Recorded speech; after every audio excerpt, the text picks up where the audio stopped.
This video is all about behavior change and how to encourage, support, implement positive behavior in a group setting. We all want to experience good behavior to us. We all want people to be nice to us. We all want everyone to get on. Of course we do, because when people don't get on, when there's conflict, when people aren't behaving as they should, it causes stress.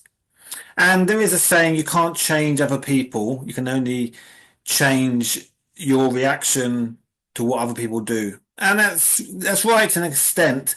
But at the same time, of course, if you're in a group setting, particularly if you're in a leadership role, then you have a responsibility to not control, but certainly have some control over how people behave.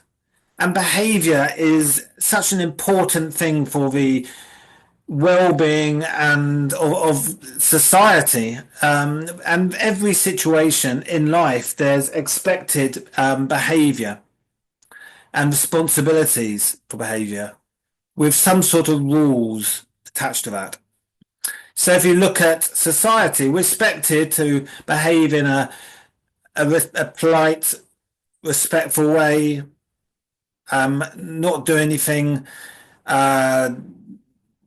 negative or immoral. And if you act strangely, then obviously that could be picked up by other people who you come into contact with. But obviously, if you break the rules of society, ultimately the laws, then obviously there can be severe consequences of being arrested by the police, potentially going to prison at the extreme end, or being referred to doctor or mental health services. So extreme bad behavior has extreme consequences. But obviously, good behavior has a consequence in society of better relationships, better quality of life, happier, better well-being, better mental health. So there's consequences in wise society. But also, if you look at particular group settings, we have school. Then after school, we have jobs, all parts of business in a team. And then we have obviously lots of clubs and societies, organizations, sports we may participate in, which will all have their expected codes of conduct, their laws, their rules, sorry, their policies, and all of these will have expected behavior. So I'm going to show you something which emphasizes so much, this expected behavior and how you manage it. How do you manage behavior? Well, there's an expression in England, which is the carrot and the stick. Carrot and the stick. Stick and carrot. A lot of people have heard of this, and it's quite an old expression, the carrot and the stick. And it goes back hundreds of years to when farmers used to move animals around and sometimes get a stubborn donkey or horse or maybe cow. And how would you get that animal? Because it's quite a big, heavy, strong animal to move. You need it to move perhaps from one field to the other. And it's quite a big animal. It might hurt you if it leant against you or turned around suddenly. And obviously, time is precious. You needed it to happen now. Well, there are two ways that a farmer could move the donkey or the cow across the field if it's being stubborn. You could use the stick to prod it or hit it, not obviously encouraging that sort of behavior reinforcement, but that's where the expression comes from. The stick was used as a push factor to push the cow into moving forward. The cow will be encouraged to take the action of moving by the negative consequence of if it didn't move, it would be poked or prodded or hit by the stick. And then the carrot was the other way. You could encourage the cow or the horse to move by giving it a reward. The temptation for the encouragement, the motivation of a nice tasty carrot. So it's being pulled forward by the treat of a carrot. So the stick and the carrot. Perhaps a stick is a bad, negative way, and the carrot is a more positive, motivating way. And I think this just as the symbol, it doesn't have to be a carrot and a stick, but what is the carrot and stick you use with your group setting? Because every group setting, every group has to have a carrot or a stick if it wants people to behave in the way you want it to. And it all starts with having clear expected rules or behavior, expected codes of conduct. Because often there can be, if there's confusion over how people should behave, or confusion over what the negative consequences are of a bad behavior or the positive, then that can be the issue and starting point. So if we look at schools, for example, if you go into a school, I've done a lot of work in schools, you'll often see everywhere posters on the walls in the school saying, this is our vision, this is this is our values, this is what we want all our students to be: respectful, courteous, hardworking, and our vision is for a happy school where all our students can thrive. You've got a vision and values. And then the values are very much linked to how they expect the students to behave, the pupils to behave. Because if they're saying our values are respectful, courteous, hardworking, well, then they expect the rule, like a rule, is that all students will be respectful, hardworking, and polite, courteous. But sometimes I would witness, some, children playing up in the classroom, and they would have to be someone to be taken out and say, why are you doing this? You know that we don't allow this sort of behavior in the school. We know you can't do this.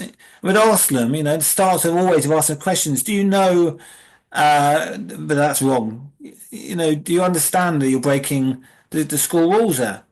And if they genuinely don't know for some reason, then obviously there's a process of explaining the rules. Well, there's a rule that you can't get up in the middle of a class unless you ask the teacher first. That's a rule. Because if they don't know that, then they can't be blamed for breaking that rule. And it's the same in any group setting. If a group, whether it's a workplace or a society, organization, where are the rules? If you've got rules for expected behaviour, then all the members have to know those rules, whether it's being displayed on the walls, whether it's being sort of on the internet, the website, a membership pack when you join.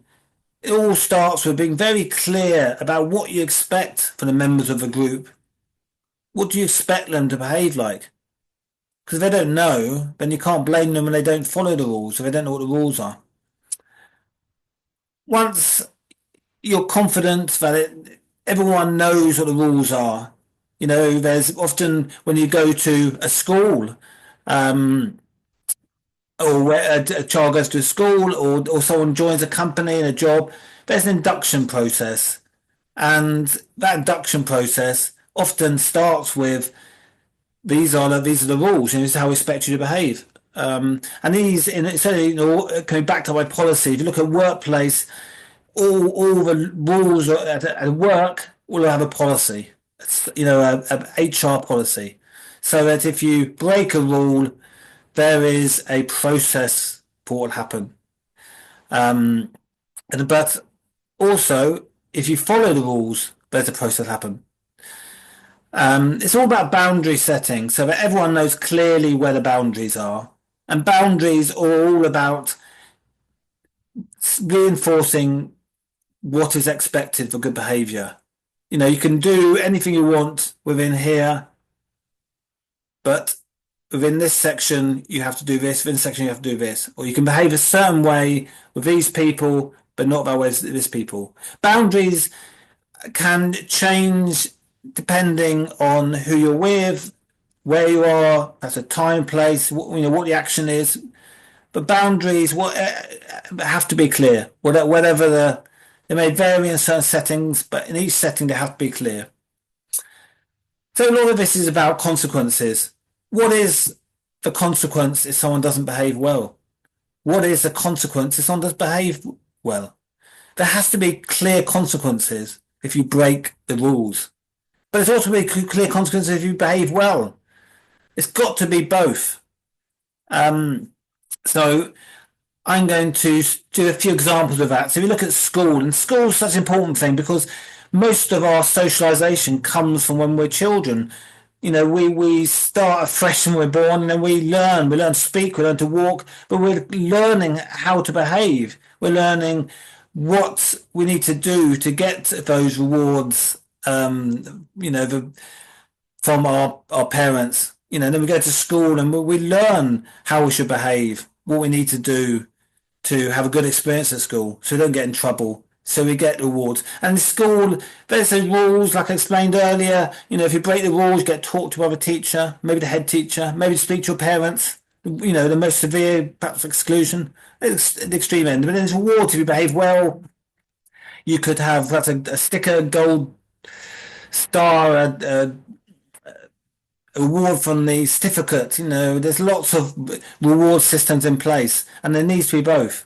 And if you go into a workplace in a job, if you break the rules, you don't perform well, there are consequences of that. I mean, it could be a negative appraisal, meeting with a manager. Ultimately, you could get fired, made redundant.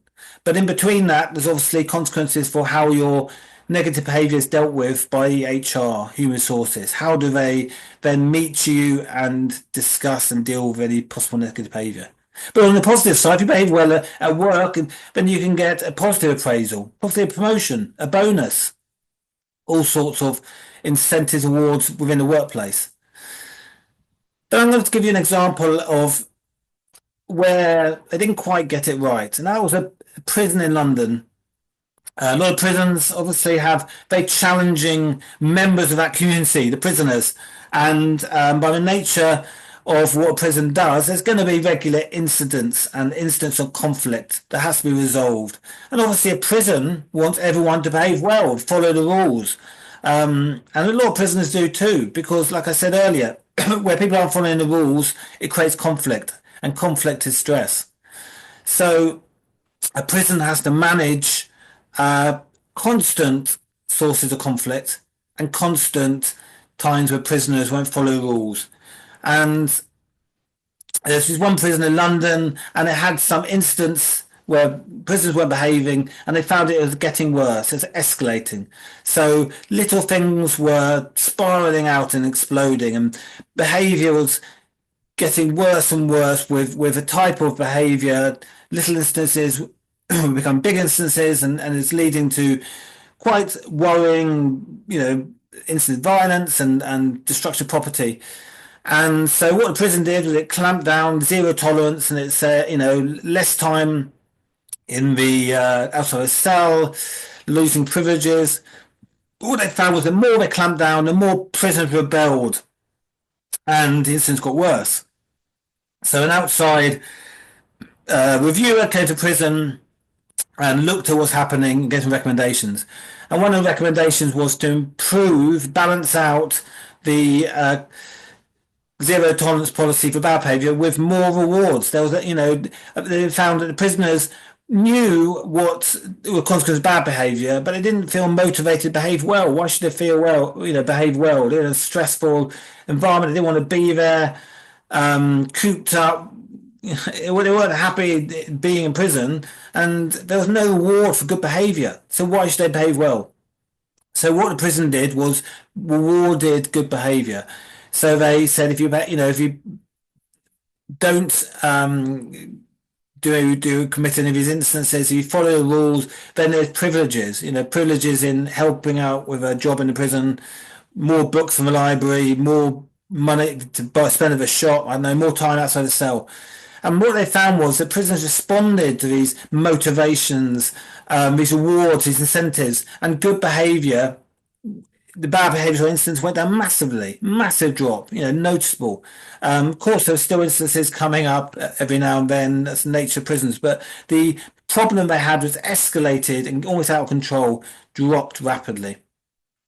So did the prison just move to the carrot, the positive rewards only? No, of course, like I said, the prison still had the consequences of negative behavior. They still had zero tolerance for very bad behavior. They still made it clear This is what we expect from you. These are the rules of the prison. And if you break them, there are consequences, and these are the consequences. But they balanced it out by but if you behave well, these are your rewards. You'll get all these benefits from good behavior. And that's the key point. It's not about the carrot or the stick. It's about the carrot and the stick. Because um, people will often push boundaries and test, particularly certain types of people. So the prisoners in prison, they will test and push the boundaries. And children are the same, particularly when they're young, and particularly teenagers, they say rebel. They want that independence. They don't want to follow the rules. And obviously you want, to a certain extent, to encourage a bit of independence and free thinking in any setting. It encourages innovation and creativity. But it's got to be within that framework of rule following. And rule following isn't a bad thing. And, it's not like, it's an unnecessary rule or it's a bureaucratic rule. It makes no sense. And of course, that rule should be reviewed. Rules should have a purpose, an understandable reason. People should know why that rule is there. Why do they have to do that? Why do they have to follow the rule? If it's not clear, then people will rebel. There has to be a clear explanation of these are the rules. This is what we expect from our staff, from our pupils, from our employees. This is what we expect. These are the rules, and this is why. This is why we have these rules. It should be 100% clear, no doubt. It's obvious. Because if you have to explain why you've got rules, then maybe the rules need to be reviewed. But once you've got that clarity of what the rules are, everyone knows what the rules are and why they should follow them. They may not agree with them. Not everyone can agree with all the rules. It's the nature of life. Not everyone wants to follow the rules. But if we didn't have rules and people didn't follow them, then ultimately we'd have anarchy. And certainly we'd have a lot more challenging behavior.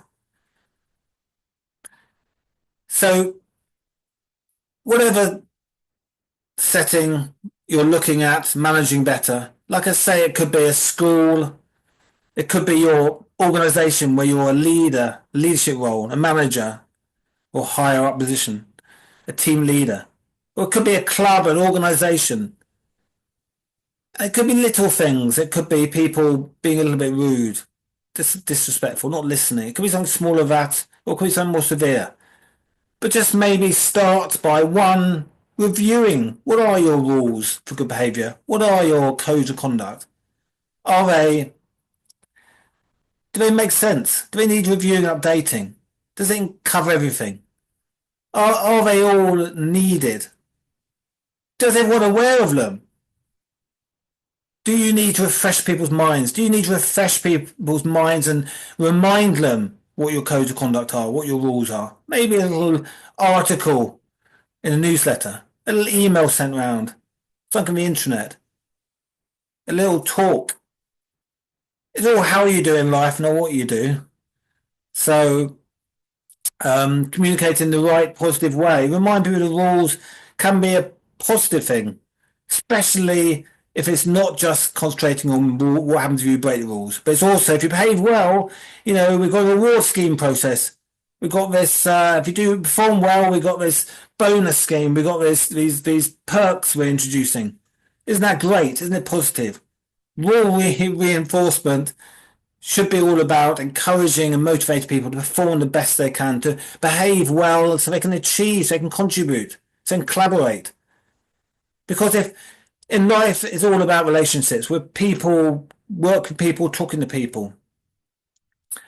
And if relationships are better, if people are happier, if people are working hard, achieving, feeling a sense of satisfaction, it benefits everyone. Everyone benefits from that.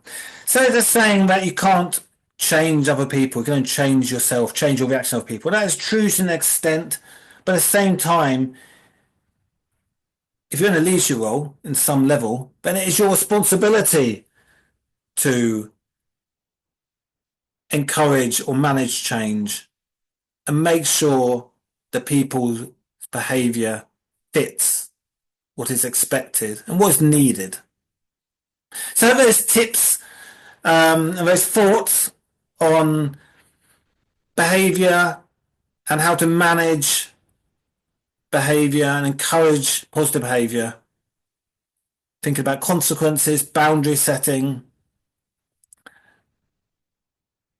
and the reward motivation versus punishment. Consequences. It's all about consequences. Going back to the beginning, the carrot or the stick. Which one do you use? How do you use them? What's your carrot and what's your stick? Do you have both?